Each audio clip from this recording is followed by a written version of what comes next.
Shalom, apa kabar kekasih Tuhan Yesus Kristus? Kiranya damai sejahtera dari Allah Bapa dan kasih setia dari Tuhan kita Yesus Kristus, serta rohnya yang kudus senantiasa menyertai kita semuanya. Amin. Pada episode ke-11 dengan seri 0601, The Difference 40 Years Can Make, sekarang kita bahas kata pengantar atau introduction dari kitab Yosua, yang merupakan kitab ke-6 pada perjanjian lama dari Alkitab. Kata pengantar ini saya kutip dari buku The Student Bible yang telah selesai saya terjemahkan ke dalam bahasa Indonesia. Yosua, The difference 40 years can make. Perbedaan yang bisa dibuat dalam 40 tahun. Mereka menghadapi peluang luar biasa dengan harapan yang diperbaharui. Janganlah kecut dan tawar hati, sebab Tuhan Allahmu menyertai engkau kemanapun engkau pergi. Kitab Yosua 1 ayat 9. Di permukaan tidak banyak perubahan yang terjadi dalam 40 tahun. Rombongan pengungsi yang berkerumun di pinggir sungai Yordan mirip seperti kerumunan manusia pada 4 dekade sebelumnya. Mereka mengalami kepanikan sesaat. Akankah mereka lagi? Orang Israel masih menghadapi beberapa peluang. Mereka tidak memiliki kereta perang berkuda atau bahkan kuda sekalipun. Mereka hanya memiliki lengan primitif, seorang pemimpin yang belum teruji, serta instruksi-instruksi Allah yang sedemikian lama tertunda. Semangat baru dan pemimpin baru.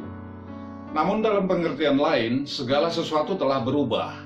Orang Israel yang sudah tua mengalami ketakutan, mentalitas budak telah mati di gurun. Semua generasi tua kecuali Yosua dan Kaleb, dua pejuang legendaris. Generasi baru telah memutuskan untuk mempercayai Tuhan, tidak peduli apapun yang akan terjadi. Berlawanan keras dengan para pengintai di kitab Bilangan pasal 13 ayat 31 sampai dengan 33, laporan Yosua sebelumnya kembali diungkapkan oleh mereka. Tuhan telah menyerahkan seluruh negeri ini ke dalam tangan kita. Bahkan seluruh penduduk negeri itu gemetar menghadapi kita. Dari kitab Yosua pasal yang kedua ayat 24. Kitab Yosua tidak memiliki satu kalimat pun mengenai pembangkangan melawan seorang pemimpin atau sungut-sungut melawan Tuhan. Ini adalah kitab kabar baik, suatu sambutan kelegaan atas nada yang menciutkan hati dari kitab Bilangan. Betapa suatu perbedaan bisa dibuat dalam 40 tahun. Sebagai pemimpin Israel yang baru ditunjuk, Yosua mengemban dua tugas utama. Pertama, dia akan mengarahkan sebuah propaganda militer untuk memegang kendali atas tanah yang dijanjikan Allah.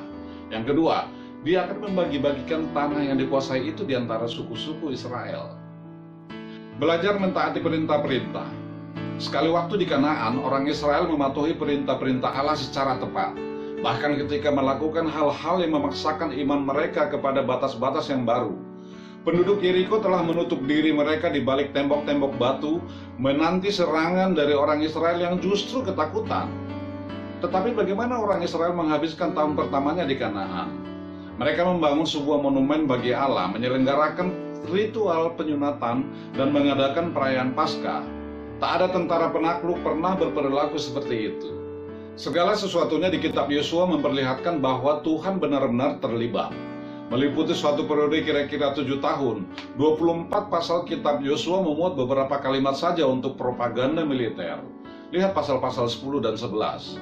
Tetapi peristiwa-peristiwa kunci seperti kejatuhan Yeriko dijelaskan secara terperinci, menegaskan keberhasilan Israel manakala mereka mengandalkan Tuhan, bukan kepada kekuatan militer. Beberapa kisah negatif seperti peperangan di kota Ai dan tipu muslihat orang-orang Gibeon menunjukkan apa yang terjadi manakala orang Israel tidak patuh kepada perintah Allah. Sebuah buku mengenai harapan. Alkitab tidak memberikan sejarah demi kepentingannya sendiri. Lebih dari itu, hal ini lebih menekankan kepada pelajaran praktis dan spiritual. Untungnya, pelajaran-pelajaran di kitab Yosua memberikan hal yang positif. Dituntun oleh Allah, bangsa Israel mendapatkan kesuksesan yang belum pernah terjadi sebelumnya.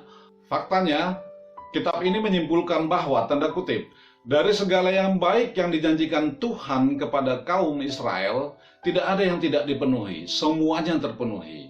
Dari kitab Yosua pasal 21 ayat 45. Kitab Yosua memberi angin segar atas harapan. Para penulis nyanyian dan rohani sering merujuk ke sini untuk menangkap kembali semangat kesuksesan yang diraih oleh umat Allah pada tahun pertama di tanah yang baru.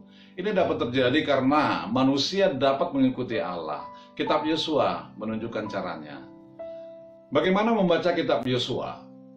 Ungkapan-ungkapan pada 2 paragraf pertama dari kitab Yosua berupa nada untuk diikuti. Antara lain, Allah berjanji, tanda kutip, "Aku tidak akan meninggalkanmu dan tidak akan mengabaikanmu.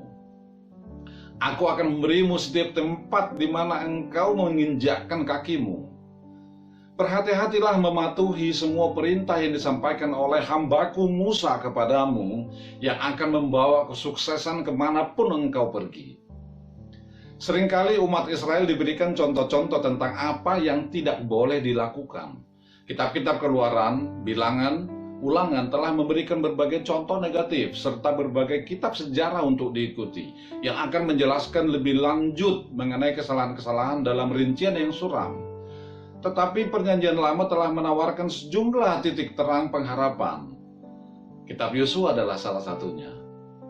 Sifat kabar baik, tanda kutip, dari kitab Yosua mengakibatkan banyak orang memperbandingkannya dengan kitab-kitab Efesus dan Filipi di Perjanjian Baru, yang juga membagikan nada kesuksesan dan keriangan. Anda mungkin akan tertarik membaca salah satu kitab Perjanjian Baru itu bersama dengan kitab Yosua. Aksi perang sangat cepat muncul di pasal-pasal 1 sampai dengan 11. Tanda kutip buku perang pada pasal-pasal selanjutnya, lalu dilanjutkan dengan buku pembagian, terutama mengenai pembagian tanah. Anda bisa dengan santai membaca propaganda militer dari Yosua, tetapi harus memberi perhatian serius saat mempelajari peta atau atlas Alkitab. Kitab Yosua adalah buku yang sangat geografis. Nama-nama tempat muncul di setiap pasal, menjelaskan progres militer dan juga pembagian tanah di antara suku-suku Israel.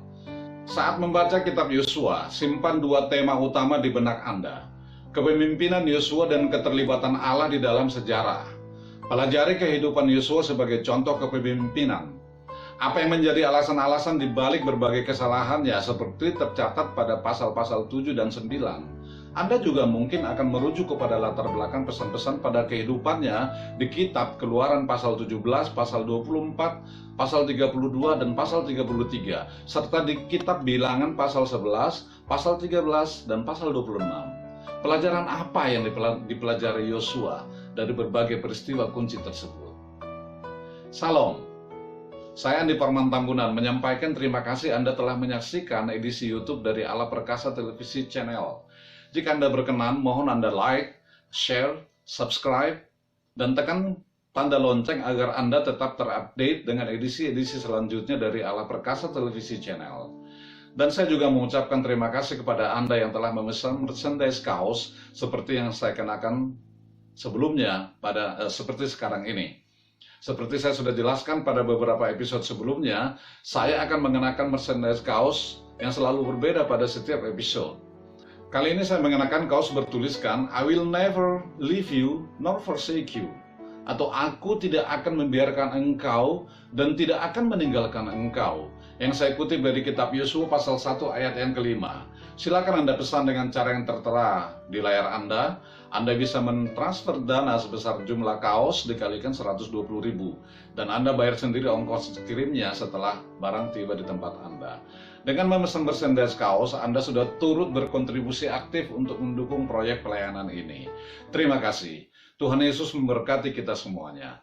Amin, amin, amin.